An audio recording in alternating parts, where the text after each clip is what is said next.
அவர்கள் முழுமையா அரசியல்ல ஈடுபட்டிருக்காரா? அரசியல் பழகிட்டாரா சார்? இல்லைங்க அப்படின்னு சொல்லிக்கிறாரு.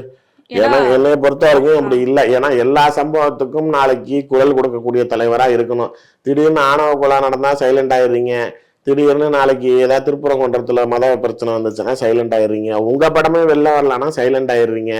ஏன் நீங்க மக்களுக்கு குரல் கொடுக்கணும், உங்க பிரச்சனைக்கே குரல் கொடுக்க மாட்டேங்கிறீங்க. அப்புறம் எங்க இவர் அரசியல் தலைவர்னு சொல்றது? அப்படி அரசியல் தலைவர்னு வெறும் மேடை ஏறி மட்டும் ஏதோ மாசத்துக்கு ஒரு தடவை எங்கேயோ வர்றது, ஃபிளைட் சார்ட்டர்ட் ஃபிளைட்ல இறங்குறது, ஏசி பஸ்ல வர்றது, மேல திடீர்னு ஏறுறது, ஒரு அரை மணி நேரம் பேசுறது, திரும்பி அதே பஸ்ல ஏறி திரும்பி ஃபிளைட்ல திரும்பி வந்துட்டு அரசியல் தலைவரா?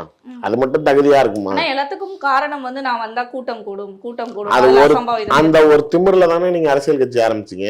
நான் வந்து நின்னா என்ன இத்தனாயிரம் பேர் பார்க்க வருவாங்கிறதுனாலதான் அரசியல் கட்சி ஆரம்பிச்சீங்க. அந்த கூட்டம் கூடுறது மட்டுமே உங்களை தலைவராக்கிட்டீங்கன்னு நினைச்சுக்கிட்டீங்களா?